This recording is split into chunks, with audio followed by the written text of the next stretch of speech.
Erlang the sacred divinity and the great sage babbled for over 300 rounds without a clear victory.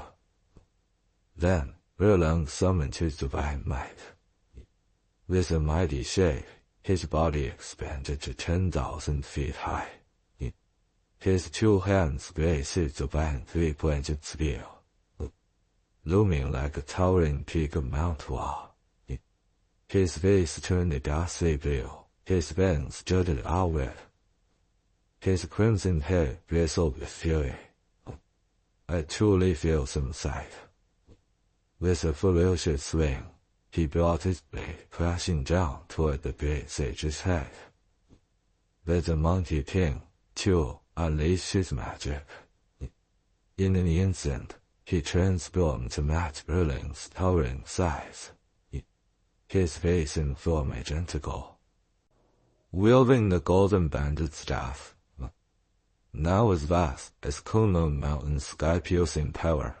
Meanwhile, the 6 brothers of Mountain May issued commands to their troops. The 4 elite monkey generals were scattered in chaos. 2,000 to 3,000 spirit beasts were captured alive. Terrified, the monkey army threw down their weapons. Spears abandoned, shields discarded. Swords flung aside, bows left behind. Some fled, some screamed. Some dashed up the mountains, some retreated to the caves. Like startled owls scattering a burst of birds, they burst into the sky like a shower of fallen stars. Erlang and Sun Wukong continued their battle in their colossal, godlike forms. Sun Wukong suddenly noticed that his monkey troops were scattering in chaos. A sense of unease crept over him, and without hesitation, he shrank back to his normal size, withdrew his staff, and turned to flee. Erlang saw him running and immediately gave chase, shouting, "Where do you think you're going? Surrender now, and I might spare your life." But Sun Wukong had no interest in prolonging the fight. He ran as fast as he could. As he neared the entrance of his cave, he found his path blocked by 4 high-ranking officers, Kang, Zhang, Yao, and Li, along with 2 generals, Guoshen and Zhijian, who led their troops to intercept him. They yelled, "Zofi monkey! You think you can escape?" Panic surged through Sun Wukong. Thinking quickly, he shrank his golden staff into a tiny embroidery needle and tucked it into his ear. Then, with a shake of his body, he transformed into a snail and perched himself on a tree branch. Warriors frantically searched for him but couldn't find a trace. The monkey demon got away. They shouted. Just then, Erlang arrived. "Where did he go?" he demanded. "We had him surrounded, but he just disappeared," the gods replied. Erlang narrowed his phoenix eyes and scanned the area. Spotting a small sparrow perched in the trees, he smirked. He immediately shed his divine form, discarded his weapon, and transformed into a hawk, spreading his wings and swooping down toward the sparrow. Sun Wukong, seeing this, took off into the sky and transformed into a giant cormorant, soaring high above. Erlang, undeterred, flapped his wings and became a massive crane, shooting up into the clouds to pursue him.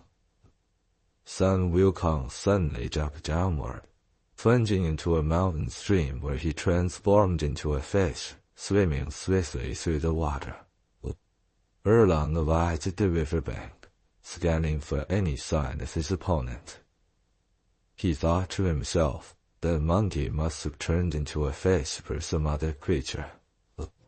So he shifted again, this time into a fishing eagle, hovering above the water's surface, waiting. A Wukong swam downstream. He caught sight of a bird hovering above, one that didn't quite resemble an eagle, nor a heron, nor a sword. That must be Erlang trying to trick me, he thought. Without hesitation, he turned and darted away. Erlang noticed the fish's unusual movements.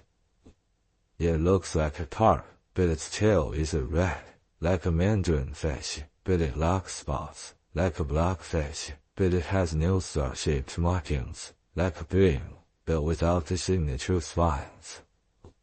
Why did it turn off the moment it saw me?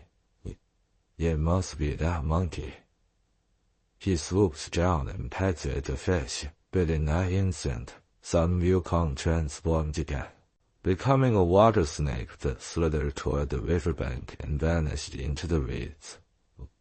Erlang, realizing he had missed, quickly noticed the rustling in the grass and saw a snake slithering away. Recognizing it as Sun Wukong, he transformed into a repressive crane with a long, sharp beak like an iron pincer, swooping down to seize the snake. But Sun Wukong was faster. He leaped into the air and transformed into a bustard, a clumsy-looking bird standing by the waterside, and, recognizing the lowly form, sneered. Bustards are the most disgraceful and promiscuous of birds, mingling with everything from phoenixes to crows. I won't even bother chasing him in this form. Instead, he returned to his original self, retrieved his slingshot, and fired a stone at the bustard.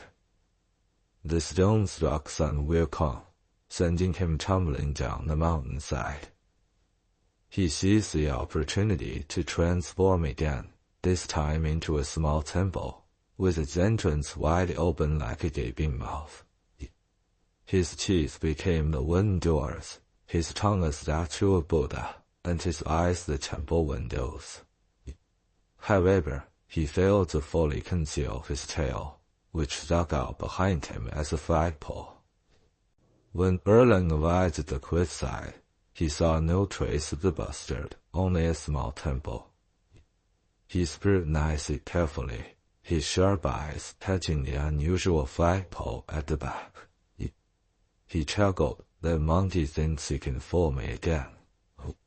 I've seen plenty of temples, but never one with a flagpole sticking out from behind. He wants to trick me into walking in so he can trap me inside.